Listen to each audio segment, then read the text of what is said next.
What are we doing? Going to London. Why are we going to London? To get a book. Why are we going to get a book? Because we bought it. And what's the book about? Rugby. Called? The Year of the Rose. And who are we going to get it from? Johnny, Clive, Jono and Elalio. Wonderful. I couldn't really hear it very well, but we'll have to add some music in over the top. And we're at Penrith Station, which you just saw some Virgin Rail train come through. At about 11:45, heading down to London. So fortunately we have a slightly delayed 11:49 Pendolino train down to London. Okay? They are very compact, aren't they? It's more like an aircraft. Well, we made it from Penrith to the Spirit of Rugby. Pretty much on time. Checked in with the lovely ladies downstairs. There's the Golden Lion. And they're going up third floor or the Royal Box.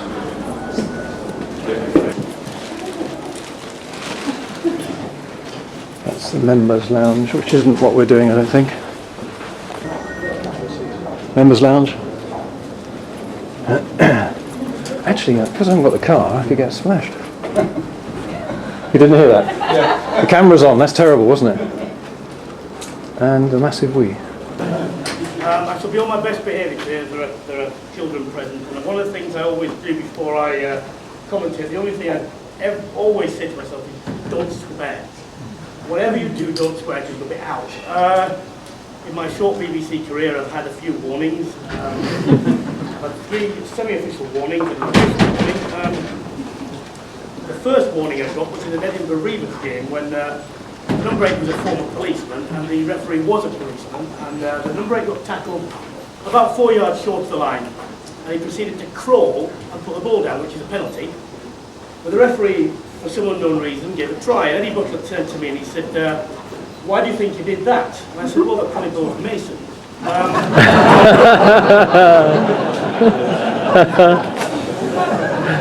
Just a joke. I got another warning for saying that French resistance is an oxymoron. I tried to explain to Mark Johnson what an oxymoron was once, but Try again tonight. 2 days I just lost the will to live. He's coming in a minute, I'll ask him again. I also got into trouble for there was a Frenchman in that corner who was rucked out the back. He was on the wrong side, and I did it properly. I said, "Look, these are the rules nowadays, you can't do that."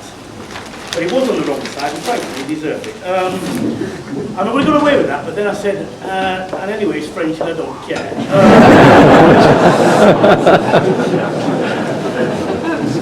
Just a joke.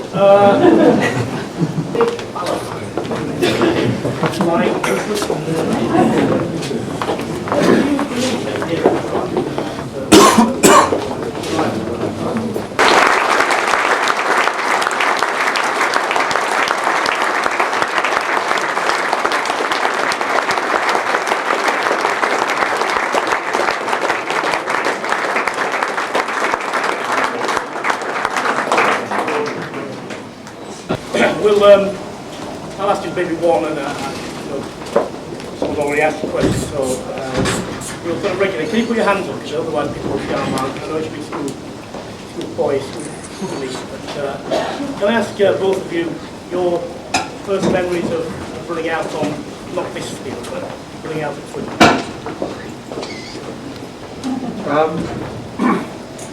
Was with England. It was still the old stand, I think, in '93.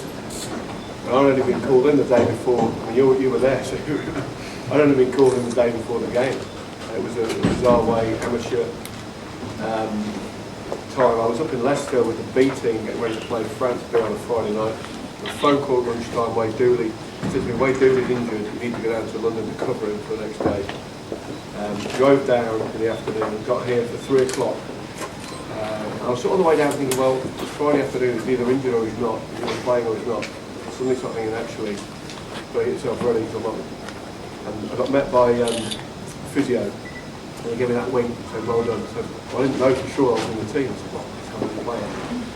And Jeff Cook came down, It was a real blur because I can't actually remember that much about it. Literally, I had less than 24 hours to prepare.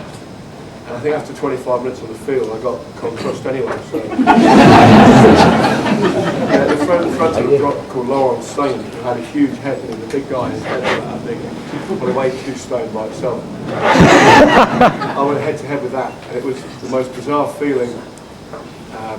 When I ran out, I think I can remember just trying to concentrate and not get too emotional because it was a very experienced England team. All the, Brian was there, Jeff Probyn was still there, Mike Teague was in there, Martin Bayfield was in there, Wayne was obviously injured, I played, Dowie, Jonathan Webb was still playing, Will, Jerry Huskell, all these guys. The team that basically been to the World Cup in '91, so I was trying to concentrate and not make an idiot of yourself and look totally out of depth in your first test match. And then when I started to come round from concussion, if you've ever been concussed, you don't really realise it until you sort of come round from it. I didn't go out, but I was still playing the game. And as I ran around Twickenham, I started to come out of it and suddenly realised I was actually playing for England. And I sort of checked myself a few times and think, it's actually true, I'm playing for England. Only obviously hit me the day before. It was really bizarre. It was actually quite a close game at one point, which I thought I sort of got myself into some sort of state to finish last 20 minutes. It was a really bizarre way for it to happen. To actually come round on the field and think, bloody hell, I'm actually playing.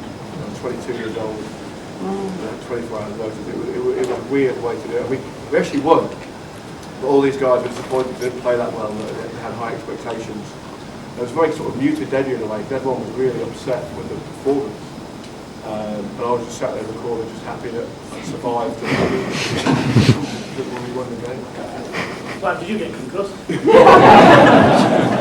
I was just about to say, I was lucky enough to kind of coach Martin for 7 years, and he did get in trouble with the referees on quite a few occasions around the world, and every time I talked about afterwards the game, he just said, well, I was concussed. I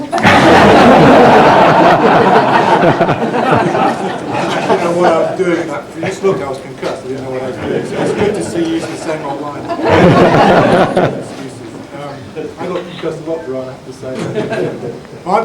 My memories here, I first played here, which may surprise you, for a club game for Harlequins against Cardiff in 1974. And in those days, when this was a stand, this was the old West Stand. If you look at the old pictures, this stadium wasn't built. It was a sort of fantastic ground and place that you wanted to play at. The Harlequins played all their home fixtures here, so we used to play here in front of at least 50 people. There wasn't many in this stand, but it was a fantastic ground there. So I played out here quite a few times for Harlequins. Played a couple of times for the England representative side. The first big game for England, I was on the bench and sitting way up in the stand here somewhere, and a guy called Tony Bond broke his leg. I remember I could actually hear the sound of the break from here. And it took me ages. I remember panicking, because in those days there was no substitutions. It's how sort of old I am, unfortunately. You could only get on the pitch if someone was actually carried off. And Bondi was carried off with a broken leg. So I went on with 20 minutes to go. And I wasn't concussed, but I don't remember a great deal now. You just run around and you kind of tackle anything in a green shirt, and we kind of won the game. But it's a magical place. It changed a lot in terms of the new development, and I think you'll find, Brian McGree and John, that every player in the world wants to play here. That's why it's tough playing for England, because this is the place players want to play, and even better if they come here and actually win. It's a magic moment for that team, that individual. So he's just very lucky. We've all been lucky enough to experience it in our own different ways. Questions? You're allowed to drop that one. Oh, here we are, queuing up Thank you. Sorry, Richard. to receive a copy of the book from Sir Clive and Jono. Here we go. Yours. You should have gone with it.